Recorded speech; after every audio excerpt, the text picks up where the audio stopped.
कि इस वर्षा में वैसे भी आप भीग रहे हैं तो मेरे शब्दों से भिगाने की क्या जरूरत है।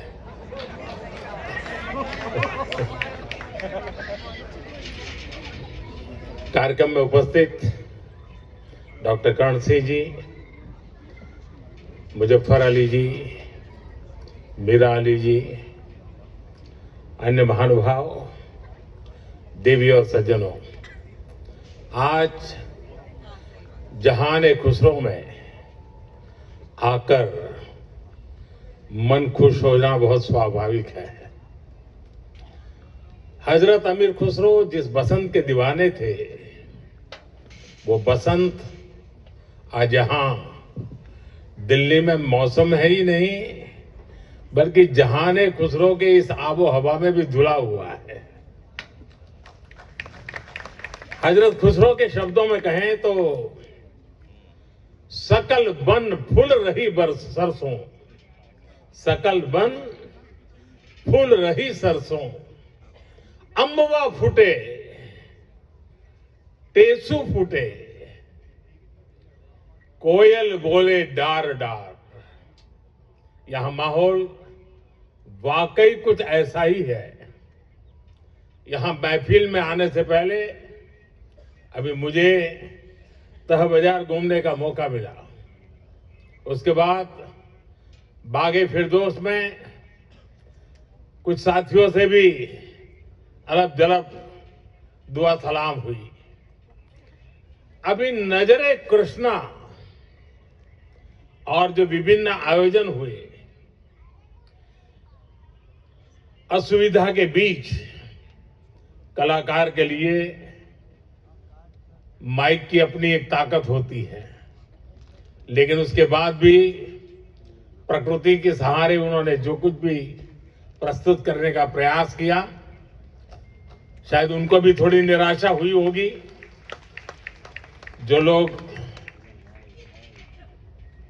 इस आनंद को पाने के लिए आए थे, उनको भी शायद निराशा हुई होगी। लेकिन कभी कभी ऐसे अवसर भी जीवन में बहुत कुछ सीख दे करके जाते हैं। मैं मानता हूं आज का अवसर भी हमें सीख दे करके जाएगा। साथियों, ऐसे मौके देश की कला संस्कृति के लिए तो जरूरी होते ही हैं, इनमें एक सुकून भी मिलता है। जहान खुसरो का ये सिलसिला अपने 25 साल भी पूरे कर रहा है। इन 25 वर्षों में इस आयोजन का लोगों के जहन में जगह बना लेना, ये अपने आप में इसकी सबसे बड़ी कामयाबी है। मैं डॉक्टर कर्ण सिंह जी, मित्र मुजफ्फर अली जी, बहन मीरा अली जी और अन्य सहयोगियों को इसके लिए बहुत बहुत बधाई देता हूं। जहान खुसरो का ये गुलदस्ता इसी तरह खिलता रहे, मैं इसके लिए रूमी फाउंडेशन को और आप सभी को बहुत बहुत शुभकामनाएं देता हूं। रमजान का मुबारक महीना भी शुरू होने वाला है। मैं आप सभी को और सभी देशवासियों को रमजान की भी मुबारकबाद देता हूं। आज मैं सुंदर नर्सरी आया हूं तो हिज हाइनेस प्रिंस करीम आगा खान को भी याद आना मुझे बहुत स्वाभाविक है। सुंदर नर्सरी को सजाने संवारने में उनका जो योगदान है, वो लाखों कला प्रेमियों के लिए वरदान बन गया है। साथियों, गुजरात में सूफी परंपरा का बड़ा सेंटर सरखेज रोजा रहा है। वक्त के थपेड़ों में एक समय उसकी हालत काफी खराब हो गई थी। जब मैं मुख्यमंत्री था तब उसके रिस्टोरेशन पर काफी काम करवाया गया था। और बहुत कम लोगों को मालूम होगा, एक जमाना था जहां सरखेज रोजा में बड़े धूमधाम के साथ कृष्णोत्सव मनाया जाता था और बहुत बड़ी मात्रा में मनाया जाता था। और आज भी यहाँ कृष्ण भक्ति के रंग में हम सब रंग गए थे। मैं सरखेज रोजा में होने वाले सालाना सूफी संगीत कार्यक्रम में शिरकत भी अवसर किया करता था। सूफी संगीत एक ऐसी साझी विरासत है जिसको हम सब मिलजुल कर जीते आए हैं। हम सब ऐसे ही बड़े हुए हैं। अभी यहां नजरे कृष्णा की जो प्रस्तुति हुई उसमें भी हमारी साझी विरासत की झलक दिखाई देती है। साथियों, जहान खुसरो के इस आयोजन में एक अलग खुशबू है। ये खुशबू हिंदुस्तान की मिट्टी की है। वो हिंदुस्तान जिसकी तुलना हजरत अमीर खुसरो ने जन्नत से की थी। हमारा हिंदुस्तान जन्नत का वो बगीचा है जहां तहजीब का हर रंग फला फूला है। यहां की मिट्टी के मिजाज में ही कुछ खास है। शायद इसलिए जब सूफी परंपरा हिंदुस्तान आई तो उसे भी लगा जैसे वो अपनी ही जमी से जुड़ गई हो। यहां बाबा फरीद की रूहानी बातों ने दिलों को सुकून दिया। हजरत निजामुद्दीन की महफिलों ने मोहब्बत के दिए जलाए। हजरत अमीर खुसरो की बोलियों ने नए मोती पिरोए और जो नतीजा निकला वो हजरत खुसरो के इन मशहूर पंक्तियों में व्यक्त हुआ। बन के पंछी भय बावरे, बन के पंछी भय बावरे, ऐसी बिन बजाई सांवरे, तार तार की तान निराली, जुम रही सब बन की डारी। भारत में सूफी परंपरा ने अपनी एक अलग पहचान बनाई। सूफी संतों ने खुद को महज मस्जिदों या खानकाहों तक सीमित नहीं रखा। उन्होंने पवित्र कुरान के हर्फ पढ़े तो वेदों के स्वर भी सुने। उन्होंने अजान की सदा में भक्ति के गीतों की मिठास को जोड़ी और इसलिए उपनिषद, जिसे संस्कृत में एकम सत विप्राहा बहुधा वदंती कहते थे, हजरत निजामुद्दीन औलिया ने वही बात हर कौम रास्त राहे दिने व किबला गाहे जैसे सूफी गीत गाकर कही। अलग अलग भाषा, शैली और शब्द, लेकिन संदेश वही। मुझे खुशी है कि आज जहान खुसरो उसी परंपरा की एक आधुनिक पहचान बन गया है। साथियों, किसी भी देश की सभ्यता उसकी तहजीब को स्वर उसके गीत संगीत से मिलती है। उसकी अभिव्यक्ति कला से होती है।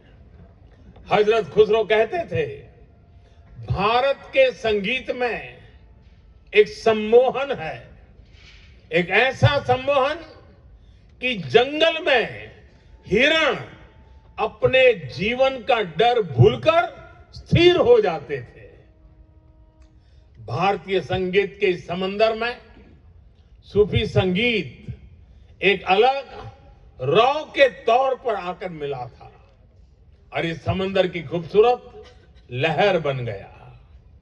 जब सूफी संगीत और शास्त्रीय संगीत को वो प्राचीन धाराएं एक दूसरे से जुड़ी तो हमें प्रेम और भक्ति की नई कल कल सुनने को मिली। यही हमें हजरत खुसरो की कवाली में मिली। यही हमें बाबा फरीद के दोहे मिले, बुल्ले शाह के स्वर मिले, मीर के गीत मिले। यहां हमें कबीर भी मिले, रहीम भी मिले और रसखान भी मिले। इन संतों और औलियों ने भक्ति को एक नया आयाम दिया। आप चाहे सूरदास को पढ़ें या रहीम और रसखान को, या फिर आप आंख बंद करके हजरत खुसरो को सुने। जब आप गहराई में उतरते हैं तो उसी एक जगह पहुंचते हैं। ये जगह है आध्यात्मिक प्रेम की वो ऊंचाई जहां इंसानी बंदी से टूट जाती है और इंसान और ईश्वर का मिलन महसूस होता है। आप देखिए, हमारे रसखान मुस्लिम थे, लेकिन वो हरिभक्त थे। रसखान भी कहते हैं प्रेम हरि को रूप है, क्यों हरि प्रेम स्वरूप। एक होई दुवैयो लसई, जो सूरज और धूप। यानी प्रेम और हरि दोनों वैसे ही एक ही रूप है जैसे सूरज और धूप। और यही एहसास तो हजरत खुसरो को भी हुआ था। उन्होंने लिखा था, खुसरो दरिया प्रेम का सो उल्टी वाकी धार, जो उतरा सो डूब गया, जो डूबा सो पार। यानी प्रेम में डूबने से ही भेद की बाधाएं पार होती है। यहां अभी जो भव्य प्रस्तुति हुई उसमें भी हमने यही महसूस किया है। साथियों, सूफी परंपरा ने न केवल इंसान की रूहानी दूरियों को खत्म किया, बल्कि दुनियावी दूरियों को भी कम किया है। मुझे याद है साल 2015 में जब मैं अफगानिस्तान के पार्लियामेंट गया था, तो वहां मैंने बड़े भाव भरे शब्दों में रूमी को याद किया था। 8 शताब्दी पहले रूमी वहां के ही बल्ख प्रांत में पैदा हुए थे। मैं रूमी के लिखे का हिंदी एक तर्जुमा जरूर यहां दोहराना चाहूंगा, क्योंकि ये शब्द आज भी उतने ही प्रासंगिक है। रूमी ने कहा था, शब्दों को ऊंचाई दे, आवाज को नहीं। शब्दों को ऊंचाई दे, आवाज को नहीं। क्योंकि फूल बारिश में पैदा होते हैं, तूफान में नहीं। उनकी एक और बात मुझे याद आती है। मैं थोड़ा देशज शब्दों में कहूं तो उसका अर्थ है, मैं ना पूरब का हूं ना पश्चिम का, ना मैं समंदर से निकला हूं और ना मैं जमीन से आया हूं। मेरी जगह कोई है ही नहीं। मैं किसी जगह का नहीं हूं, यानी मैं सब जगह हूं। ये विचार, ये दर्शन वसुधैव कुटुंबकम की हमारी भावना से अलग नहीं है। जब मैं दुनिया के विभिन्न देशों में भारत का प्रतिनिधित्व करता हूं, तो इन विचारों से मुझे ताकत मिलती है। मुझे याद है जब मैं ईरान गया था, तो ज्वाइंट प्रेस कॉन्फ्रेंस के समय मैंने वहां मिर्जा गालिब का एक शेर पढ़ा था, जनुनत गर्बे नफ्से खुद तमाम अस्त, जे काशी पाबे काशान निम गाम अस्त। यानी जब हम जागते हैं तो हमें काशी और काशान की दूरी केवल आधा कदम ही दिखती है। वाकई आज की दुनिया के लिए, जहां युद्ध मानवता का इतना बड़ा नुकसान कर रहा है, वहां ये संदेश कितने काम आ सकता है। साथियों, हजरत अमीर खुसरो को तृतीय हिंद कहा जाता है। भारत की तारीफ में, भारत से प्रेम में उन्होंने जो गीत गाए हैं, हिंदुस्तान की महानता और मनमोहकता का जो वर्णन किया है, वो उनकी किताब नू सिफर में देखने को मिलता है। हजरत खुसरो ने भारत को उस दौर की दुनिया के तमाम बड़े देशों से महान बताया। उन्होंने संस्कृत को दुनिया की सबसे बेहतरीन भाषा बताया। वो भारत के मनुष्यों को बड़े बड़े विद्वानों से भी बड़ा मानते हैं। भारत में शून्य का, गणित और विज्ञान और दर्शन का ये ज्ञान कैसे बाकी दुनिया तक पहुंचा, कैसे भारत का गणित अरब पहुंचकर वहां पर जाकर के हिंदसा के नाम से जाना गया।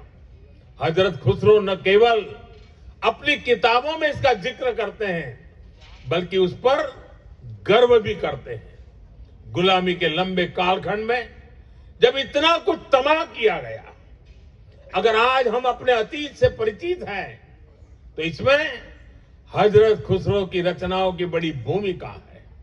साथियों, इस विरासत को हमें निरंतर समृद्ध करते रहना है। मुझे संतोष है जहां खुसरो जैसे प्रयास इस दायित्व को बखूबी निभा रहे हैं और अखंड रूप से 25 साल तक ये काम करना ये छोटी बात नहीं है। मैं मेरे मित्रों को बहुत बहुत बधाई देता हूं। मैं एक बार फिर आप सभी को इस आयोजन के लिए बधाई देता हूं। कुछ कठिनाइयों के बीच भी इस समारोह का मजा लेने का कुछ अवसर भी मिल गया। मैं इसके लिए मेरे मित्र का हृदय से आभार व्यक्त करता हूं। बहुत बहुत धन्यवाद, बहुत बहुत शुक्रिया।